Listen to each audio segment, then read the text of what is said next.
Mark 1 है। अब देखते हैं इसका डैमेज कितना होता है। ये मार्क 1 सीरीज है जो सबसे पहली सीरीज आई थी।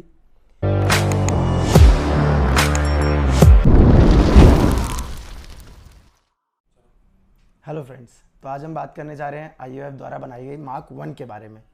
ये पिस्टल 2003 मैन्युफैक्चर्ड है। ये मार्क 1 सीरीज़ है जो सबसे पहली सीरीज़ आई थी इंडियन ऑर्डिनेंस फैक्ट्री द्वारा, जो कि कानपुर में बनाई जाती है।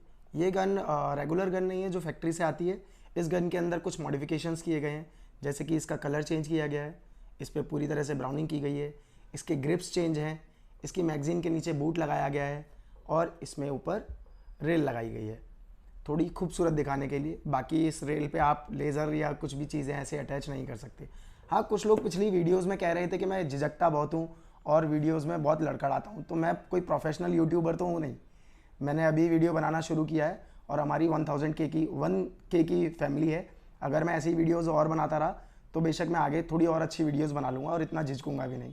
अभी मेरी 2 4 5 वीडियोज़ ही हैं, इसलिए मैं शायद थोड़ा नर्वस हो जाता हूँ बोलते टाइम। बाकी इस गन के अंदर क्या क्या फ़ीचर्स हैं ये मैं आपको आगे बताता हूँ। ये गन पूरी तरह से अनलोडेड है, पूरी तरह से खाली है ये गन। पहले मैं आपको ये दिखा देता हूँ। दूसरा, ये मैगज़ीन जो है, इसमें यहाँ पुश बटन मैगज़ीन नहीं आता है, इसमें आप यहाँ से मैगज़ीन निकालते हैं। ये मैगज़ीन भी पूरी तरह से खाली है और इसका चैम्बर भी पूरी तरह से खाली, आप देख सकते हैं। ये गन जो है इंडियन ऑर्डिनेंस द्वारा बनाई गई है और ये 2003 एक सेकेंड हैंड गन है और मुझे लगता है ये सबसे चीपेस्ट गन है। अगर इंडिया में आप लाइसेंस होल्डर हैं, एक आर्म्स लाइसेंस होल्डर हैं, आपके परचेज़ करने के लिए सबसे चीप गन है ये। आपको सेकेंड हैंड मार्केट में, वैसे सेकेंड हैंड गन्स में होता कुछ नहीं है, कुछ ख़राब नहीं होता अगर आपको गन्स की थोड़ी सी भी नॉलेज है तो। ये गन मैंने 50 से 55 हज़ार रुपये की परचेज़ करी है। एक्चुअल में ये गन 40 हज़ार रुपये की परचेज़ करी है, बाकी इसके मॉडिफिकेशंस के पैसे हैं। मैं चाहता तो ये रॉ गन भी परचेज़ कर सकता था, ये थोड़े से मॉडिफिकेशंस है। वैसे इंडिया के अंदर मैगज़ीन को या मैगज़ीन की कैपेसिटी को बढ़ाना, बैरल की लेंथ को बढ़ाना, कुछ भी ऐसी चीज़ करना इलीगल है। आप कलर चेंज कर सकते हैं, ग्रिप्स लगा सकते हैं, ये छोटी मोटी मॉडिफिकेशंस आप गन में कर सकते हैं। ज़्यादा मॉडिफिकेशंस के लिए आपका गन या आपका वेपन सीज हो सकता है या आपके ऊपर कोई भी लीगल एक्शन लिया जा सकता है। तो कृपया करके मॉडिफिकेशन कराएं तो गन के चैम्बर के साथ, उसकी बैरल के साथ या उसकी मैगज़ीन के साथ कोई भी छेड़खानी ना करें। जो कंपनी से आता है उसको वैसे ही रहने दें। ये बूट लगाया है जिससे कि इसकी कैपेसिटी नहीं बढ़ी है। ये 8 राउंड कैपेसिटी आज भी है, 7+1 कैपेसिटी वाली आज भी गन है।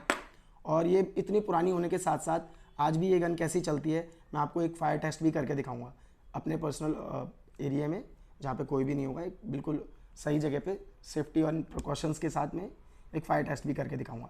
बाकी मैं चाहूँगा कि आप मुझे इसी तरह से प्यार देते रहें ताकि और वीडियोज़ को शेयर एंड सब्सक्राइब करते रहें अगर आपको वीडियोज़ अच्छी लगती हैं तो फ्रेंड्स, अब हम आ चुके हैं अपने प्राइवेट प्लेस पे, जो कि पूरी तरह से सिक्योर है। यहाँ पे कोई भी व्यक्ति नहीं है और ये एक कार्टेज है, मैगज़ीन पूरी तरह से खाली है और ये गोली लगा दी गई है इसमें। कार्टेज जो है इस गन के चैम्बर में अभी गोली को हम ले आए हैं। ये इंडियन ऑर्डिनेंस फैक्ट्री द्वारा बनाई गई मार्क 1 है। अब देखते हैं इसका डैमेज कितना होता है।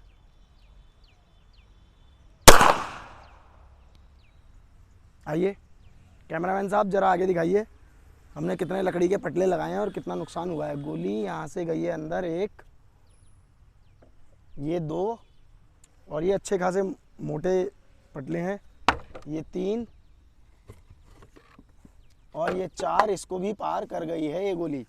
और अब आगे देखते हैं और पीछे यहाँ से इसने डैमेज किया है।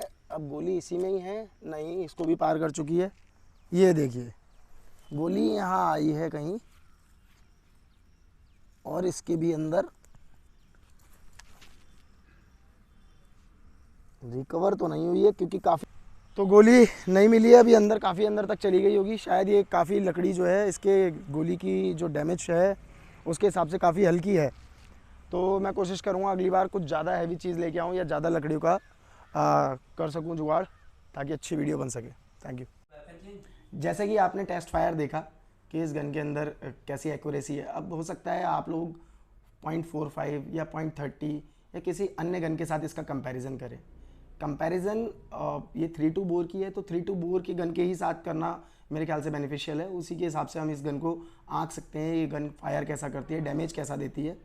बाकी इस गन के अंदर पीछे हैमर जो होता है वो इनबिल्ट होता है। मार्क 2, मार्क 3 या अन्य वेपन्स की तरह आउटर हैमर नहीं होता है। हाँ, पिछली वीडियो जो मैंने बनाई थी ग्रेटा की, उसमें मेरे साथ बहुत सारी गलतियाँ हुई थी। इसका मतलब ये नहीं है कि मुझे पता नहीं है कि हैमर किसे कहते हैं, स्लाइड किसे कहते हैं या मैगजीन किसे कहते हैं। मैं बहुत ज़्यादा नर्वस था पिछली वीडियो में, इस वजह से मैं सब कुछ उल्टा सीधा बोल गया। बाकी इसका हैमर इनबिल्ट आता है और इसमें मैगजीन भी आपको ऐसे यहाँ से खींच के फिर निकालनी होती है और इसी तरह से ये गन लोड होती है। अब सेफ्टी फीचर्स की अगर बात करें तो इसमें 2 सेफ्टी आती हैं। एक, अगर ये मैगजीन नहीं लगी होगी तो ये ट्रिगर काम नहीं करेगा, ये गन लोड करी कुछ होगा ही नहीं इसमें। दूसरा, ये रिस्ट जब तक आप टाइट नहीं पकड़ेंगे तब तक गोली नहीं चलेगी आपकी। अभी मैंने पकड़ा तो ड्राई फायर हो गया एक। तीसरा है, यहाँ पे आपने गन लोड करी उससे पहले ये नहीं काम करेगा, स्लाइड लॉक आपका काम नहीं करेगा। ये स्लाइड लॉक आपका अगर आपकी गन लोड है तो आपका काम करेगा। ये 3-4 चीज़, ये 2 सेफ्टी फीचर्स हैं मेनली। तो एक स्लाइड लॉक, दूसरा ये आपका रिस्ट लॉक जो है, रिस्ट लॉक कह सकते हैं इसको। अगर गन कोई छोटा बच्चा पकड़ लेता है, जिसके हाथ छोटे हैं, जिसको नहीं पता है, वो नीचे से पकड़ लेता है, तो ये गन नहीं चलेगी ऐसे। जब आप इसको कस के पकड़ेंगे तब चलेगी ये गन।